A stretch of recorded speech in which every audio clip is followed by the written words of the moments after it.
All right, Steven, 400 to start, very good playing. How do you feel about the day and what you were able to do out there? Yeah, it was pretty solid.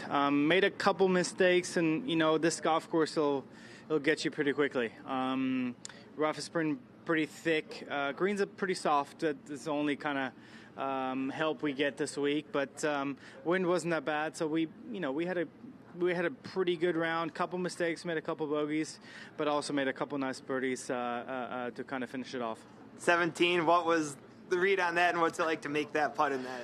Yeah, it was humming. I know that. It was going to be probably a solid 8 feet by if it didn't hit the hole.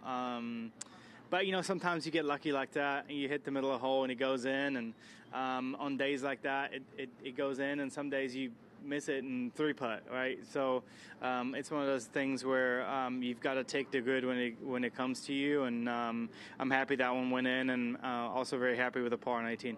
The addition to the tree on number 6, does that change your game plan at all on that hole off the tee?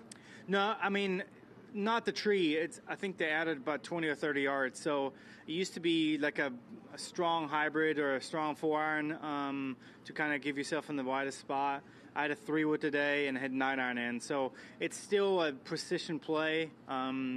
Davis hit driver. I think he had probably wedge in. So you can hit driver for sure. But, it's just high enough to where I don't think you really have to think about it.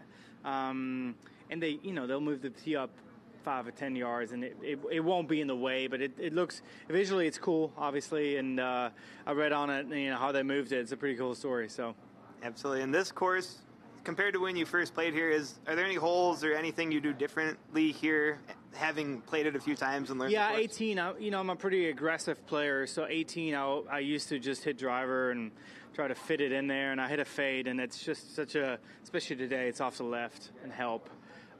There's just really not a spot to hit it. So I laid back a little bit with 3-wood, just still went through. It's just a hard tee shot, right? You just left, it's just death. So you got to almost, like the right center of the fairway is your fairway. So if you can do that, it's not a terrible hole, but, that one's probably one that I kind of lay back a little bit more now, the more I play it. Awesome. Sweet. Thanks guys. Steven. Yeah. Good playing.